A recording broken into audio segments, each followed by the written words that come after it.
كل شيء واضح، كل شيء مبين عندكم بالسلايدز. تمام، نبلش أول شيء نحكي عن scoliosis. This is the outlines of our lecture. We'll talk about the normal curvature of the vertebrae, differential pathology types, clinical features, what are the investigations that we are going to do, and about the treatment and the prognosis. Starting with first with the normal spine curvature, we have two terms that we use, which is to start with the primary curve and the secondary curves of the spine. The primary curves are the natural curves in the spine that we are born with. So at the infantile period or in utero, all of our spine is kyphotic in position, in curvature. Okay, we attain cervical lordosis when we get to normal neck control function, which is between around 4 to 6 months. Okay, so in newborns, the cervical curvature is kyphotic. Then it goes from the kyphotic stage into the lordosis around the age of between 4 months to 6 months. The children, they attain the normal cervical lordosis. Okay, and also in the lumbar spine, we will attain lumbar spine lordosis around the age of standing and walking, which is around the age of 1 to 1.5 years. So the thoracic and the sacral curve, we still call them primary curves because they are kyphotic since birth. Okay, but the cervical and the lumbar lordosis, they are called secondary curves. What is scoliosis? Scoliosis is an apparent lateral deviation of the spine. The apparent because although lateral deviation does occur, but the most common and important part of the deformity has to be a triplanar deformity, including rotational component. So most of us, they apparently think that scoliosis is a sideways deviation of the spine, but the importance of the rotational component of the vertebrae is very high because that's what makes it a pathological scoliosis. The Scoliosis Research Society has defined scoliosis as a lateral deviation of the spine more than 10 degrees. So up to 10 degrees, you will have a lot of x-rays for the chest or for the abdomen during your practice. You will see a very mild deformity sometimes. If you measure it properly with what we call a Cobb angle, if it was less than 10, this is a part of normal variation. So most of the cases, they present between the age of 10 to 15 years, which is around adolescence, and it is more common in female rather than males. According to the side of the deviation, if it's to the right side or to the left side of the primary curve that we will talk about later, we call it either dextroscoliosis of the deformity, it was on the right side, which is the most common, and we call it a levoscoliosis if it was more common, more to the left side. Starting with pathology, it may occur anywhere in the thoracic or the lumbar spine. Also, it may extend up to the cervical spine. The vertebrae that makes up the curve are always rotated around the vertebral axis. This is what we said. There is a three-dimensional deformity, including rotation of the vertebrae. The bodies, because of the rotation, it will point to the convexity, and the spinous processes, they will direct to the concavity of the curve. The coexistence of spine anomalies with congenital and cardiac defects must be considered with what we call the vectoral anomalies. There's mainly two types of scoliosis to start with: postural scoliosis and structural. In postural scoliosis, it is secondary or compensatory to some condition that is outside of the spine, mostly due to limb length discrepancy, having a short leg or one side of the legs or the lower limbs is longer than the other one, regardless which one is the pathological, or having a pelvic tilt. So that will cause a postural type of scoliosis. It is a reversible pattern of deformity if the primary cause have been corrected within the first 1 to 2 years of life. Most of those scoliosis will return back to normal. It can become structural if it exceeds a certain point, which is mostly between the first 2 years of the presentation. It's only a two-dimensional deformity that does not include rotation of the vertebrae. That's why it's a separate pattern that we call it postural scoliosis. The deformity disappears when the patient sits or bends forward, which is the main test that we will perform to the patients. That's what we call Adam forward bending test. So in postural cases, the deformity will disappear In structural cases, the deformity will become exaggerated. The structural type, it is an uncorrectable deformity apart from the postural one. In the structural pattern, we will see a rib hump when patients bend forward, which is the Adam forward bending test. The deformity is liable to increase throughout the growth period. Curves, which are greater than 50 degrees, may go on and increase by 1 degree per year during the growth phase. And the very severe curves, which is larger than 70 degrees, they may be accompanied by restrictive lung disease and chest deformity that leads eventually to cardiopulmonary dysfunction. This is a picture of this young lady that having a functional type deformity. Okay, you can note here with this functional type that the patient deformity have corrected completely when she bent forward. Okay, most likely the reason is a limb length discrepancy. So when she bent forward, the deformity almost disappeared. And here's a structural type where a rib hump have been very prominent, and we can see a sideways exaggeration of the deformity itself. Okay. About the clinical features in general, when we describe it by the examination, we can see there's a difference between the scapulae, the shoulder height are not on the same level, the flanks, they are not symmetrical, and even the gluteal creases, they are also not at the same level. And also we can note the deviation of the spine if the patient is thin. How differentiate between functional and structural? The most important test, as we said, which is the Adam forward bending test. And also you can make the patient sit and then to do the bending just to compensate between limb length discrepancy. If the patient having one limb shorter or longer than the other side, you can perform the test while the patient is sitting and then to ask him to bend forward. As we all must know, the postural type, it will disappear with the forward bending test. This is a simplification for the Adam forward bending test. You ask the patient to bend his hips and to bend forward with the arms dangling in the air. And we see with the functional pattern, the deformity almost it will disappear. And with the structural, it will become exaggerated. This is the same thing and applies here. Going to the structural scoliosis. The structural scoliosis, we have mainly 5 subtypes. The 5 subtypes are the idiopathic scoliosis, which is the most common, the osteopathic, which is due to congenital vertebral anomalies, having the neuropathic scoliosis, which is due to asymmetrical muscle weakness, especially in patients with poliomyelitis and cerebral palsy. We have the myopathic scoliosis in patients with muscular dystrophies, and also we have the neurofibromatosis, which we call the syndromatic scoliosis.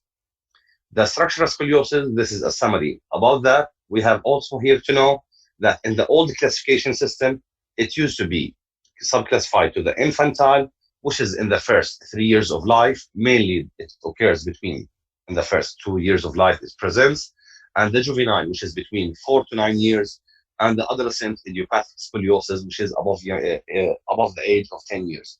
The newer classification, it have been modified to early onset scoliosis and late onset scoliosis, okay, with a cut limit of age between 8. Less than 8, they are used to be called early onset scoliosis, and above 8 years or above between 8 to 10 years and above is called late onset idiopathic scoliosis. Okay, just to focus here, we are talking about pediatric spine deformity and scoliosis. This topic is not about the adult spine deformities.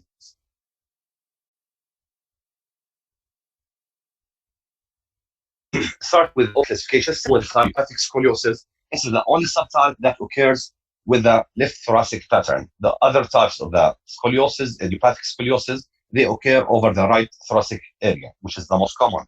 Here in the infantile subgroup, the most common type is the left thoracic scoliosis. It is the only type of scoliosis that is more common in males. All the other subtypes are common in females.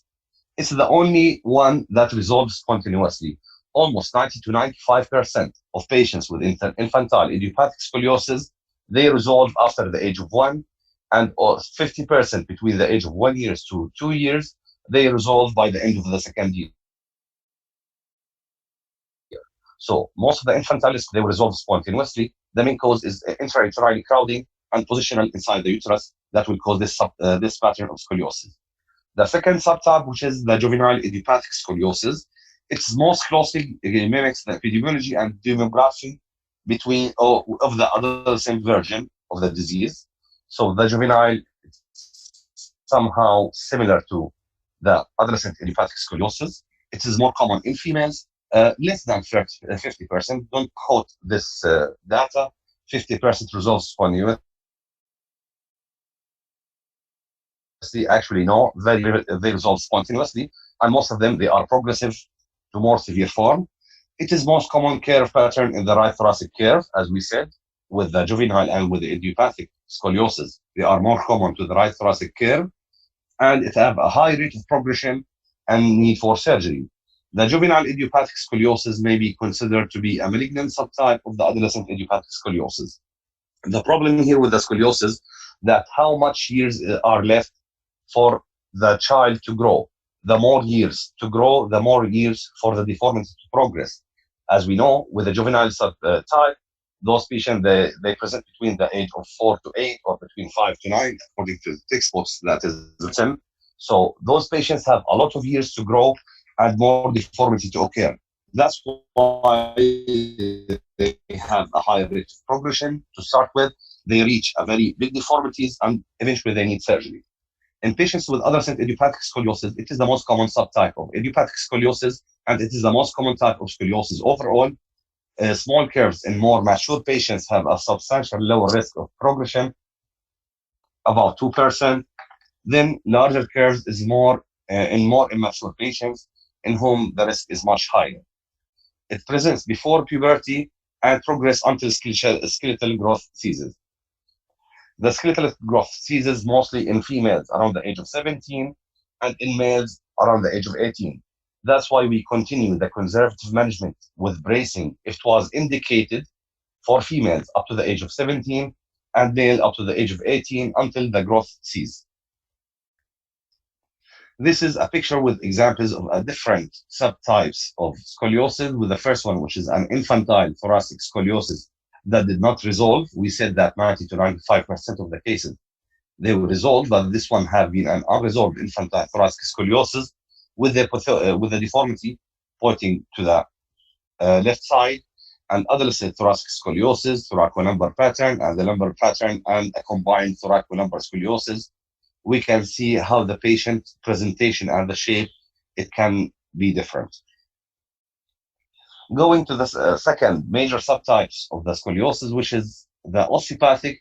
Sometimes it's labeled as a congenital scoliosis, which is the commonest bony deformity, and in subtypes with the vertebral anomalies being either hemivertebra, having wedge vertebrae, or fused vertebrae, or it can be secondary to fracture, which is called the post-traumatic vertebral scoliosis, or due to bone softening disease with patients with rickets, which is very rare, but mostly with patients with osteogenesis imperfecta. This is a more aggressive form and they need early surgery. How differentiate between patients or children having osteopathic congenital scoliosis and infantile scoliosis? Patients with the infantile scoliosis, they don't have any abnormal vertebrae over the X-ray examination. But patients with congenital scoliosis, they have an abnormalities in the vertebral shape during the X-ray examination. The most two common forms of vertebral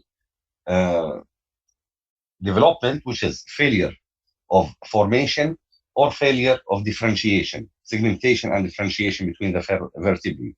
So failure of formation, it can lead to an absent vertebra or a congenitally fused vertebrae together. So we can see here in this photo, we have a fused vertebral segment. Sorry, this is an example of failure of segmentation. And failure of formation, the vertebra can fail to form totally with an absent vertebra and can be absent nerve root corresponding to that vertebra, or can be partial absence, as in this one, to have a hemivertebra, okay, which is an example of the failure of formation.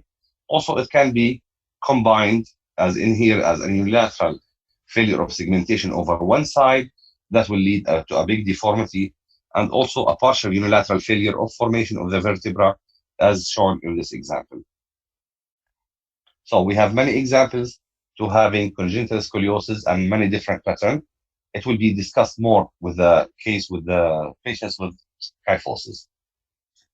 The neuropathic and the myopathic scoliosis, we will not talk about in details about them, but they are common in patients with poliomyelitis, cerebral palsy, syringomyelia, and patients with Friedreich ataxia. Usually they are aggressive, and usually the bracing with them, which is part of the management, they fail bracing, and most of them they need surgery at an early stage, not to reach the usual surgical cutoff limit, which is 45 degrees or 50 degrees. Usually we operate on those patients at TOPS angle of 40. Patients with scoliosis with neurofibromatosis will sometimes refer to as syndromatic scoliosis. The scoliosis occurs in 1/3 of patients with neurofibromatosis. It is accompanied by skin lesion, as we all know, the multiple neurofibromatosis, bone dystrophies that affects the vertebrae and the ribs. The clinical features, the deformity is the only symptom. Patients usually they present with a skew back and rib hump. That's what they complain about. High curves are noticed in early stages, but sometimes lumbar curves they may pass virtually unnoticed by the patient or their families.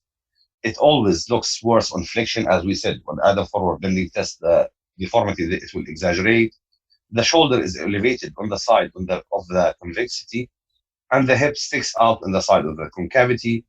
Patients with thoracic scoliosis, they will have chest asymmetry, and the breast can be asymmetrical between both sides, and the rib angle it will protrude.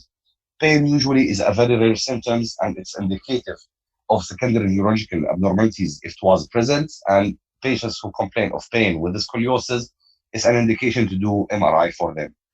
Family history is not uncommon. So those patients, especially with the adolescent idiopathic scoliosis, usually when you dig deep with the history, you will have a history of scoliosis in the natural family. Here we can see the shoulder is higher, the scapulae are not on the same level, the spine sometimes can be obviously seen, which is tilted sideways. You'll see between the arms and the trunk, in the flanks, there will be asymmetry, as we hear, indenting inside at the side of the concavity, and here it's almost flat. And the gluteal crease and the hips, they will stick out and can become asymmetrical. The clinical test that we do, starting with the Adam forward bending test, which is a very important screening test for those patients. It's deviated when the patients bend forward. It's used as a screening test in schools along with the scoliometer. This is an image of the scoliometer that we can see, which is graded from 0 to higher degrees. The cutoff limit in scoliometer is 7 degrees to having an abnormal deviation of the spine during screening. Okay, the scoliometer is the device that we use to assess the deformity in general for screening, and also it's now at the current time is integrated as a software in the mobile so that you can use it to screen your patients. So this is the most important screening method for children when you go for screening for a large population in children at school age. Mostly the best method that we use, which is the scoliometer. The investigation, the radiological investigation, usually we take plain X-ray, we take full-length PA and lateral X-rays of the spine, and iliac crest must be taken with the patient erect. Why we take the X-ray position as a posterior anterior rather than anterior posterior, which is to decrease the radiation exposure of the breast and the gonads for the radiation. Also, we see and check for vertebral rotation. There is multiple methods to check for vertebral rotation with the X-rays. The PA X-ray, it shows asymmetry in the vertebrae at the apex of the curve. This is an example of an X-ray, which is a PA erect view for the patient. It must show the spine. It must show the whole of the spine. We can see this is a right thoracic curve, which is the primary curvature.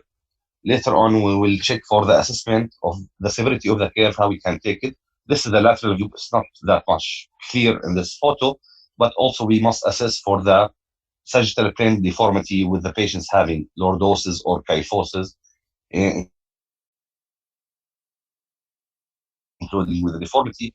The scoliosis and lordotic, the apex of the deformity. Usually, it is lordotic in position rather than kyphotic.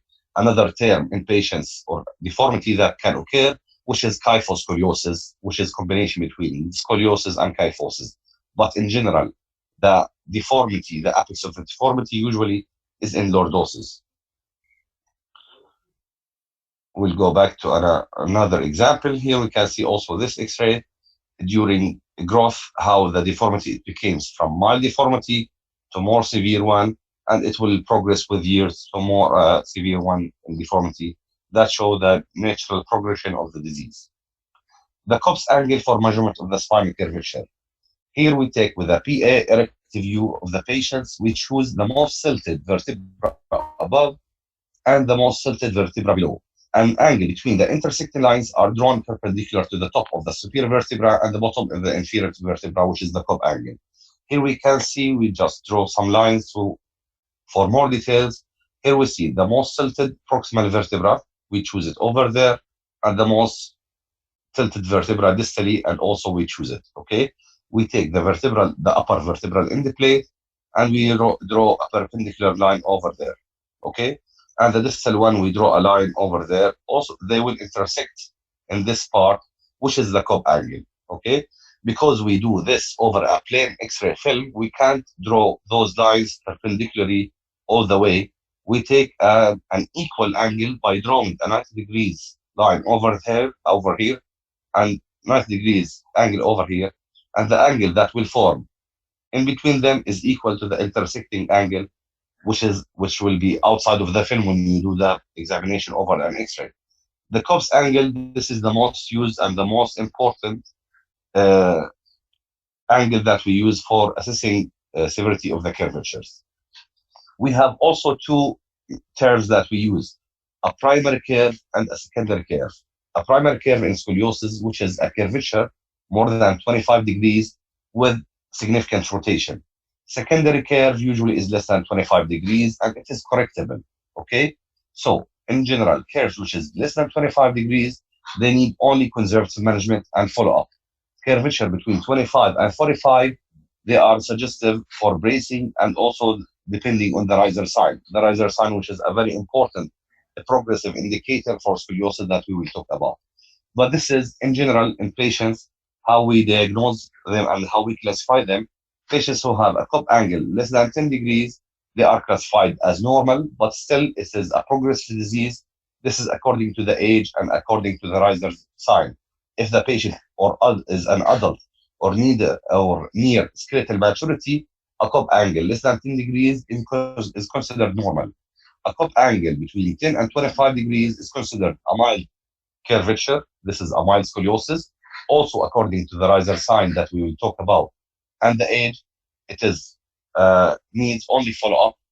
Angles between 25 and 45, this is considered a moderate scoliosis, and they need bracing in general, according also to the age group, and it can be severe if more than 45 degrees.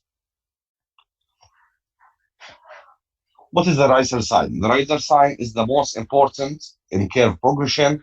The curve often progress most during the period of rapid skeletal growth and maturation. The iliac apophysis ossification, it starts anteriorly from the anterior superior iliac spine and proceed posteriorly towards the posterior superior iliac spine. Once the iliac crests are completely ossified, which is around the age of between 14 and 16, further progression of the scoliosis is minimal. It is graded as riser from 0 to 5. 5, which is complete fusion of the apophysis. 0, there was no ossification. And riser 1, it coincide with rapid growth of the deformity. Here, how we can over X-ray, the iliac apophysis starts from the lateral side, and it proceeds from the medial side. Starts from here and proceeds to the medial side. Okay, so the iliac crest is subdivided into four portions.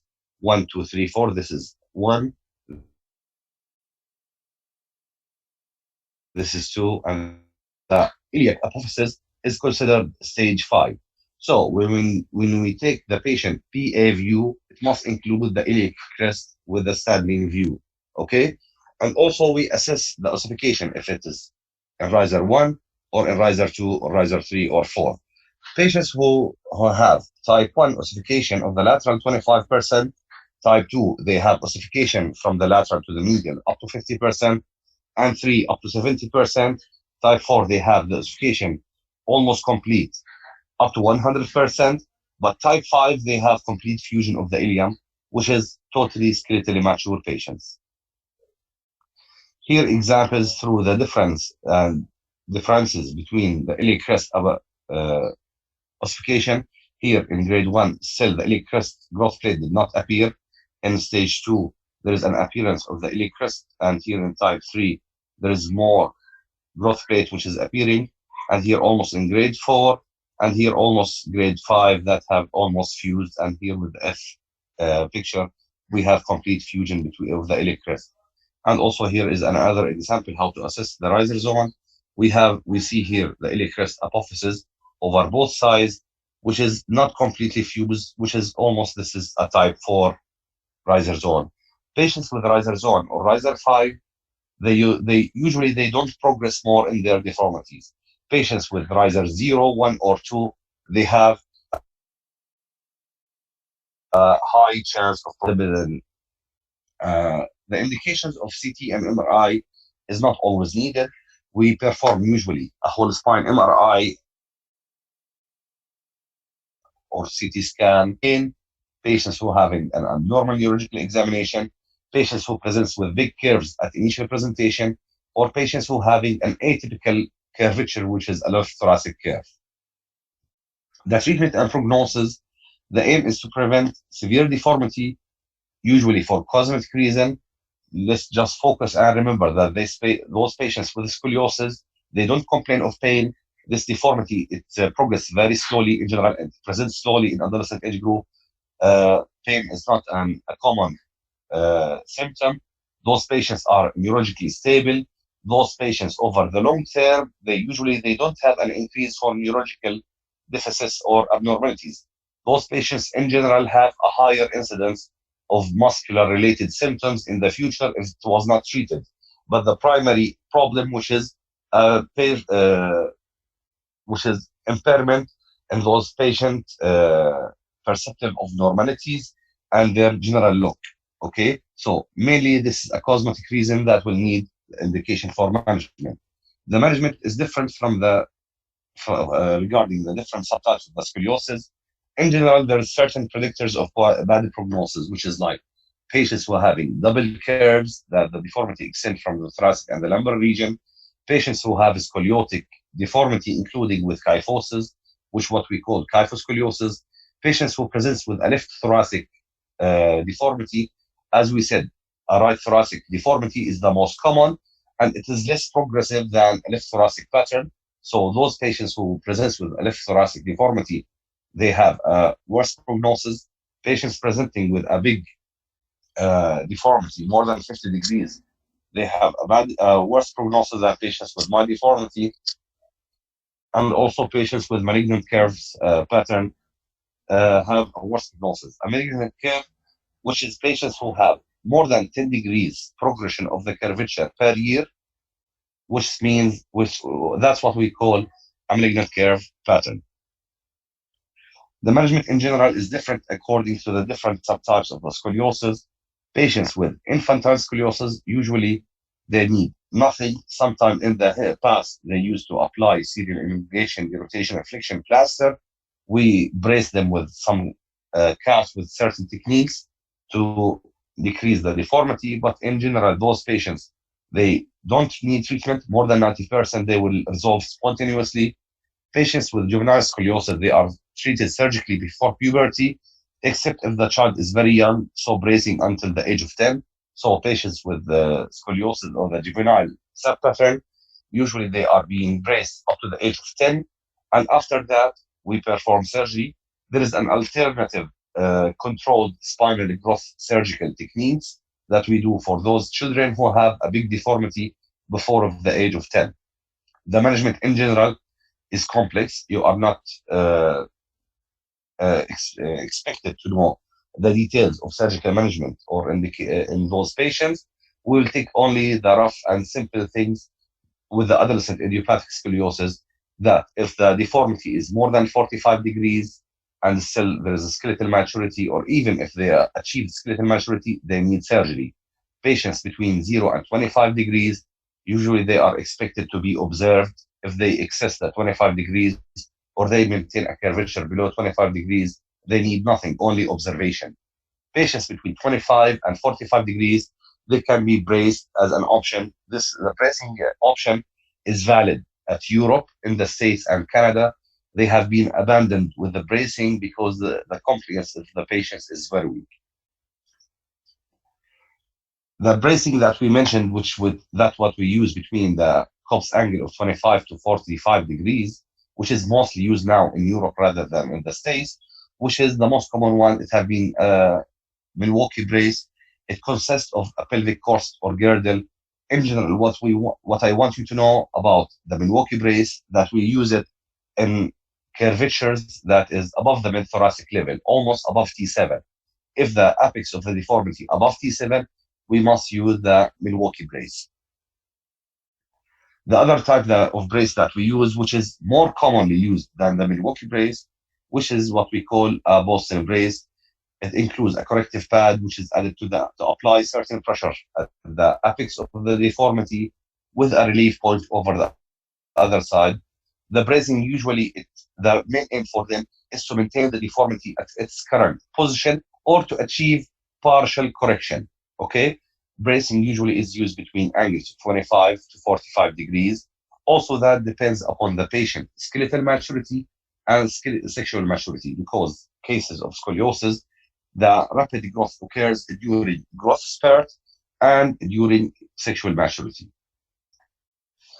What is indication of surgery? In general, curvature more than 45 degrees, patients milder deformity that deteriorates rapidly, which is sometimes that we call malignant scoliosis. Still, we operate on them after they achieve a 40 degrees minimum of the deformity. Failure of conservative management with bracing or either observation is another indication for surgery when those patients exceed 45 degrees of deformity. Patients who have balanced double primary curvature, also they require operation only if greater than 45 degrees. So in general, in idiopathic scoliosis, regardless, juvenile or adolescent, the cutoff limit in general for surgery is 45 degrees. The methods, what we do with surgery, we stop the progression of the deformity by fixation of the spine. We induce what we call arthrodesis. We fuse vertebral segments all together to prevent further progression, in addition to complete or partial correction of the deformity. This fixation is used, this is out of the scope of at level of medical students. In general, just to know them, there's what we call the hereditary rod system. We have the rod and sublaminar wiring system. We have what we call the Cottrell deposit system. All of those systems have been used before the 2000 era. The most commonly used system now, which is number 5, the pedicle screw system, that we call the surgery posterior spinal arthrodesis with pedicle screw fixation. This is an example of Cottrell deposit system and sublaminar wires, fixation of the spine with 2 rods to achieve correction of the deformity. Here in this picture, they achieve a partial correction of the deformity with the fixation of all of the spine segments in this part. So when those spine segments, they fuse all together, the deformity, it will not progress. Here, another example of anterior spinal fusion. In general, we use anterior spinal fusion in patients who are still growing, because if you fuse the vertebrae from posterior, the anterior vertebral segment will remain to grow. So sometimes we use anterior spinal instrumentation to fuse those vertebrae in an earlier age group, which is mostly less than 10 or less than 12 years of age. In patients with idiopathic scoliosis, it depends upon the severity. If it was mild, usually they need no treatment. Patients who have moderate scoliosis, they treated similar to idiopathic scoliosis. In patients who are severe, they have a different flow chart for the treatment and the management, which is not required by you to know them. Patients with scoliosis and neurofibromatosis, in severe deformities, you have to include anterior and posterior instrumentation, and also the fusion and the instrumentation, it must be done at an earlier age group. Okay, let's go back with you guys. الله يعافيكم. participation 30 موجودين كاملين. هلا احنا ما راح نكمل عن كايفوسيس، محاضره الكايفوسيس راح نحكيها ان شاء الله الاسبوع الجاي. فاحنا بالنسبه لنا اليوم خلصنا، اذا حابين تعملوا ديسكشن او تسالوا اي شيء ممكن اجلها after 10 minutes، فما بعرف انتم شو بتحبوا. حدا عنده سؤال هلا حاليا؟ هم بالعاده بيكونوا بيحضروا بالسلايدز ولا بالعاده بيكونوا نايمين؟ بحضر يا دكتور، الله يعطيك العافيه. معك طيب دكتور معك. معك، صدقتك، ماشي. طيب خلينا. معك يا يعطيك دكتور. العافيه دكتور، يعطيك العافيه. محمد احمد موجود؟ انت عايش محمد احمد معنا؟ نعم دكتور موجود. عايش صاحي معنا. طيب ممتاز، خلينا نشيك مين برضه معنا. عبد الله شايفينك، يعني بغض النظر مين موجود او مين مش موجود، المهم بالنهايه المحاضره مسجله، اذا في حدا عنده